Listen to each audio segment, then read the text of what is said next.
അനാമികയാണ് പാലില് വിഷം ചേർത്തേന്ന് ജലജ എല്ലാവരോടും പറയുന്നുണ്ട്. മുത്തശ്ശിന്റെയും മുത്തശ്ശിയുടെയും വക നല്ലവണ്ണം രണ്ടുപേർക്കും കിട്ടുന്നുണ്ട് കേട്ടോ. അങ്ങനെ അവരെല്ലാവരും കയറിപ്പോയതിനു ശേഷം എല്ലാവരും ഹാളിൽ നിന്ന് ചർച്ച ചെയ്തുകൊണ്ടിരിക്കുകയാണ്.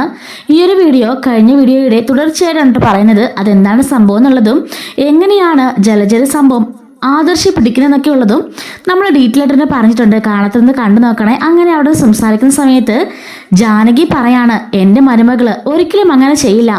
അവളൊരു കൊച്ചു കുട്ടിയല്ലേ, അവളെ കൊണ്ട് അങ്ങനെയൊക്കെ പറ്റുമോ? വായെടുത്ത നോണ മാത്രം പറയുന്ന ഒരാളാ അബിയും അവൻ്റെ അമ്മയും. അവരെങ്ങനെ പലതും പറയും. അതൊന്നും വെച്ചിട്ട് എൻ്റെ മരുമകളെ ആരും തരംതിരിക്കാൻ നിൽക്കണ്ട എന്നൊക്കെ പറയുന്നുണ്ട് കേട്ടോ. ആദർശ് പറയാണ്, വലിയ ചെറിയമ്മ അങ്ങനെയൊന്നും പറയണ്ട. അനിയുടെയും അനാമികയുടെ വിവാഹ ദിവസം ആ പന്തലിന്റെ പുറത്തുനിന്ന് കിടന്ന് ഒരാൾ വേണുവെങ്കിലിനോട് വഴക്കുണ്ടാക്കുന്ന ഞാൻ കണ്ടതാ. കാശിന്റെ പേരും പറഞ്ഞിട്ടായിരുന്നു അയാൾ അലമുണ്ടാക്കിയത്. അന്ന് ഞാൻ പറഞ്ഞ സോൾവാക്കി വിട്ടെ. അന്ന് എനിക്ക് എന്തൊക്കെയോ സംശയങ്ങൾ തോന്നിയതാ. നിങ്ങൾ ഓർക്കുന്നുണ്ടോ, വിവാഹത്തിന് കുറച്ച് ദിവസം മുമ്പേ ആ കുട്ടി ആരൊക്കെ തട്ടിക്കൊണ്ടു പോയത്? എന്നിട്ട് അതും നന്ദു ആണെന്ന് അവർ പറഞ്ഞു പരത്തി. പക്ഷെ അത് നന്ദു ആയിരുന്നില്ല, മറ്റാരോ അവളെ തട്ടിക്കൊണ്ടു പോയേ എന്നൊക്കെ ആദർശ് പറയാണ്. ജാനകി പറയുന്നുണ്ട്, ഇനിയിപ്പോൾ ഇങ്ങനെ പല കഥകളും പുറത്തേക്ക് വരും. എനിക്കറിയാമല്ലോ, എൻ്റെ മരുമകളെ ഇല്ലായ്മ ചെയ്യാനാണല്ലോ ഇവർ എല്ലാവരും താല്പര്യം എന്നൊക്കെ പറഞ്ഞ് ദേഷ്യപ്പെട്ട് ജാനകി അകത്തേക്ക് കയറി പോകുന്നുണ്ട്. ഇവർ ചർച്ച ചെയ്യുന്നതൊക്കെ മേളിൽ നിന്ന് അനാമിക ഒളിഞ്ഞു നോക്കിക്കൊണ്ടിരിക്കുകയാണ് കേട്ടോ. അങ്ങനെ ദേവേനി പറയാണ്, ജാനകി പറഞ്ഞു തന്നെയാ എനിക്കും പറയാനുള്ളത്. അനാമിക മോൾ അങ്ങനെയൊക്കെ ചെയ്യുന്നു എനിക്ക് വിശ്വസിക്കാൻ സാധിക്കുന്നില്ല. കാരണം പണ്ട് തൊട്ടേ ജലജ കള്ളത്തിന് മാത്രമേ പറയുള്ളൂ. അത് നിങ്ങൾക്ക് എല്ലാവർക്കും അറിയാലോ. പിന്നെ എങ്ങനെ ജലജ പറഞ്ഞതിനെ പൂർണ്ണമായി വിശ്വസിക്കാൻ സാധിക്കും എന്ന് ചോദിക്കാണ്.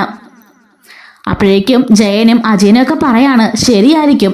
പക്ഷെ ജലജ ഇപ്പൊ പറഞ്ഞ സത്യമാണെന്നാണ് ഞങ്ങൾക്ക് തോന്നുന്നത്. എന്തായാലും പോലീസുകാരെ കൊണ്ട് വന്നൊരു തെളിവെടുപ്പിക്കണം, അതെന്തായാലും അത്യാവശ്യമാണ് എന്ന് ജയൻ പറയുന്നുണ്ട് കേട്ടോ. അപ്പോഴേക്കും അനാമിക ഒന്ന് ഞെട്ടിപ്പോവാണ്. അപ്പോഴേക്കും മുത്തശ്ശൻ പറയുന്നുണ്ട്, വേണ്ട വേണ്ട, അതൊന്നും വേണ്ട. പോലീസ് അനന്തപുരിലേക്ക് കയറി വരണ്ട. അങ്ങനെ വന്നാല് ആകെപ്പാടെ വിഷയമാകും. പിന്നെ അത് നാട്ടുകാർ മുഴുവനും അറിയും. ഇങ്ങനൊരു സംഭവം ഉണ്ടെന്ന് അറിഞ്ഞാലേ അതൊക്കെ പിന്നെ വൈറലാകും. ഒന്നാമതേ എന്തെങ്കിലും കിട്ടാൻ നോക്കിയിരിക്കുക ആൾക്കാരും മീഡിയാസും ഒക്കെ. പിന്നെ അത് മതി നമ്മുടെ കാര്യം എന്നൊക്കെ മുത്തശ്ശൻ പറയുന്നുണ്ട്. ഒരുപാട് കഷ്ടപ്പെട്ട ഈ ഒരു സ്ഥാപനത്തിന് ഇത്രയും പേരും പ്രശസ്തിയും അന്തസ്സും അഭിമാനവും ഒക്കെ ഞാൻ ഉണ്ടാക്കിയെടുത്തത്. ആ പേരും പ്രശസ്തിയൊന്നും ഇല്ലാതാക്കാനേ ഞാൻ ഒരിക്കലും തയ്യാറാവില്ല എന്നൊക്കെ മുത്തശ്ശൻ പറയുന്നുണ്ട്. ദേവയാനിക്കാണെങ്കിൽ ആകെപ്പാടെ ഒരു ആശയക്കുഴപ്പം ഉണ്ടാവാണ്.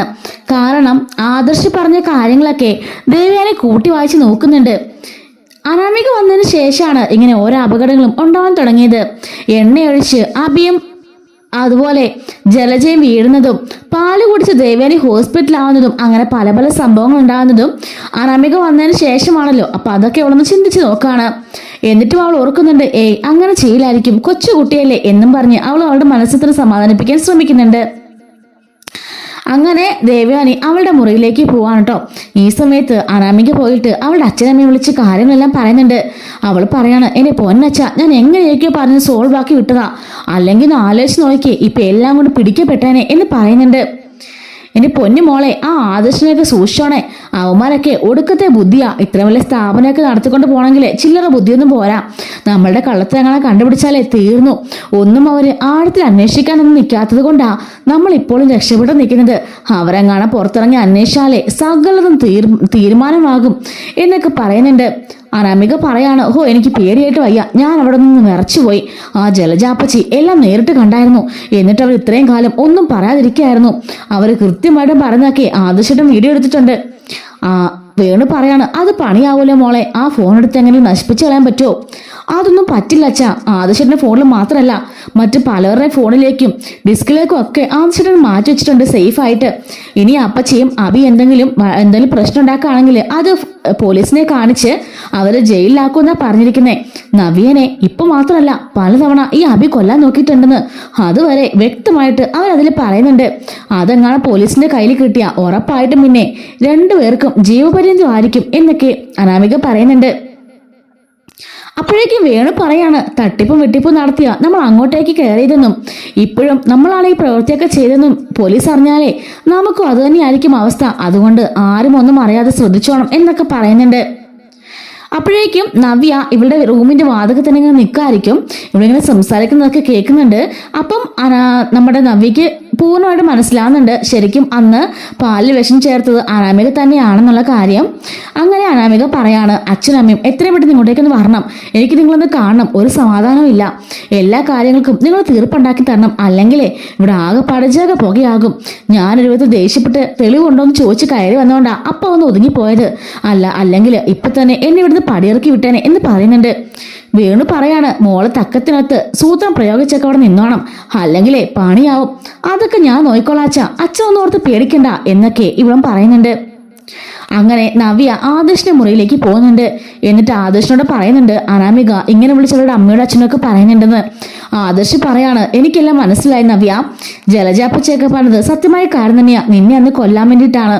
അന്ന് അനാമികയും അവളുടെ അമ്മയും കൂടി പാല് വിഷം ചേർത്ത് നിന്റെ വയറ്റുള്ള കുഞ്ഞിനെ നശിപ്പിക്കാൻ, അതാ എന്റെ അമ്മ എടുത്ത് കുടിച്ചത്, അത് നീ ഞാൻ കാണാൻ കുടിച്ചിരുന്നെങ്കിൽ ഇപ്പൊ നിന്റെ ജീവനെ പോലും കാണില്ലായിരുന്നു എന്ന് ആദർശ് പറയുന്നുണ്ട്. അപ്പോഴേക്ക് നവ്യ പറയാണ്, പണ്ട് ഇതുപോലെ തന്നെ ദേവ്യാനി വല്യമ്മയാണ് അമ്മായിയാണ് ആ ശൂലത്തിൽ നിന്നും എന്നെ രക്ഷിച്ചത്, അതുപോലെ തന്നെ ഈശ്വരനായിട്ടാ വല്യമ്മ ഇവിടെ കൊണ്ട് എത്തിച്ചത്, എന്തൊക്കെ പറഞ്ഞാലും എന്നെ രക്ഷിക്കാനായിട്ട് ആ സമയത്ത് അമ്മായിയെ വന്നേ എന്നൊക്കെ പറഞ്ഞ് നവ്യ പറയുന്നുണ്ട്. ആദർശ് പറയാണ്, നവ്യ വിഷമിക്കണ്ട, അതൊക്കെ മാറും, അബിയുടെ സ്വഭാവമൊക്കെ നന്നാവും. ഇല്ല ആദർശേട്ടാ, എനിക്ക് അങ്ങനെ തോന്നില്ല, അബി ഒരിക്കലും നന്നാവുമെന്ന് എനിക്ക് തോന്നില്ലെന്ന് പറയുന്നുണ്ട്. ഇല്ല നവ്യ, അവന് മാറ്റമൊക്കെ ഉണ്ടാവും, നീ നോയിക്കോ, അബി നിന്നെ സ്നേഹിക്കും എന്നൊക്കെ പറയുന്നുണ്ട്. ശരി ആദർശേട്ടാന്ന് പറഞ്ഞിട്ട് അവൾ അവളുടെ മുറിയിലേക്ക് പോവാണ്.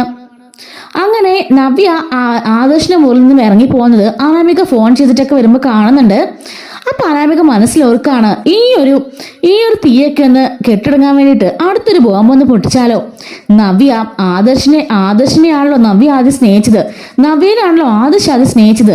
അപ്പൊ രണ്ടുപേരും തമ്മിൽ എന്തെങ്കിലും ഒരു കള്ളക്കഥ ഉണ്ടാക്കി പറയുകയാണെന്നുണ്ടെങ്കിൽ കുറച്ചുനാള് അതിലൊന്ന് പിടിച്ചു നിൽക്കാം. അങ്ങനെ നവ്യനെയും നയനെ തമ്മിൽ തെറ്റിക്കാം. അവൾമാർ തമ്മിൽ തെറ്റിയാ പിന്നെ ഒരുത്തി ഇവിടുന്ന് പുറത്താക്കുന്ന കാര്യമേ ഈസിയാ. രണ്ടുപേരും ഒരുപോലെ നിൽക്കുന്നോണ്ടാ അവൾമാരെ അടുക്കാൻ പറ്റാത്തത്. രണ്ടവളമാരും രണ്ടായി കഴിഞ്ഞാലേ പിന്നെ ഈസിയായ കാര്യങ്ങളൊക്കെ. അതുപോലെ തന്നെ ഇവരുടെ സ്നേഹവും മുത്തച്ഛനൊക്കെ മാറിക്കോളും എന്നൊക്കെ പറയുന്നുണ്ട്. സ്വന്തം ഭർത്താവിനെ തട്ടിയെടുക്കാൻ ശ്രമിച്ചാല് ഏത് അനീതിയാണെങ്കിലും സഹിക്കാൻ പോണില്ല. അതുകൊണ്ട് നയന നന്നായിട്ട് നവ്യയുടെ അങ്ങ് പെരുമാറും. ഇപ്പൊ ആണെങ്കിൽ അവളുടെ ഇല്ലാത്ത സമയമാണ്, ഈ സമയമാണ് പറ്റിയ സമയം, എങ്ങനെയെങ്കിലും ചേച്ചി അനിയെ നമ്മൾ തല്ലിക്കണം എന്നൊക്കെ പറഞ്ഞ് അനാമിക മനസ്സിൽ പ്ലാൻ ചെയ്യുന്നുണ്ട് കേട്ടോ. ഈ സമയത്ത് ആദർശാണെങ്കിൽ മുറിയിലിരുന്ന് നയനയുടെ ഫോട്ടോ നോയിക്കൊണ്ടിരിക്കുകയായിരിക്കും. എന്നിട്ട് ഓർക്കാണ്, ഇത്രയൊക്കെ പ്രശ്നങ്ങൾ നടക്കുന്നതിന് കാരണക്കാരിയൊക്കെ അനാമിക, നിനക്ക് എന്നോട് തുറന്ന് സംസാരിച്ചാൽ മാത്രം മതിയായിരുന്നു, ഇപ്പൊ അനിയൻ എന്തോ വിവാഹം കഴിച്ച് സന്തോഷമായിട്ട് ജീവിച്ചാനെ എന്നൊക്കെ പറഞ്ഞ് അവൻ ഇങ്ങനെ ഫോട്ടോ നോക്കി സംസാരിച്ചുകൊണ്ടിരിക്കുന്നുണ്ട് കേട്ടോ. എന്നിട്ട് അവൻ മനസ്സിലോർക്കാണ്, എത്രയും പെട്ടെന്ന് നീ ഇങ്ങ് വന്നാൽ മതിയായിരുന്നു, നിന്നെ കാണാതെ നീ ഇതിനകത്ത് മുറിൽ കിടക്കാൻ പോലും തോന്നണില്ല എന്നൊക്കെ പറഞ്ഞ് ആദർശ് അവന്റെ ഫോൺ ആ ചങ്ങനകത്ത് വെച്ച് ഇങ്ങനെ കിടക്കുകയാണ് കേട്ടോ. ഇതിന്റെ ബാക്കി ഒരു സ്റ്റോറി ഉണ്ട്, അപ്പൊ അതൊക്കെ വരുന്ന വീഡിയോസിൽ അപ്ലോഡ് ചെയ്യാം കേട്ടോ. മിസ് ആവാതിരിക്കാൻ ചാനൽ സബ്സ്ക്രൈബ് സപ്പോർട്ട് ചെയ്യണേ. Thanks for watching.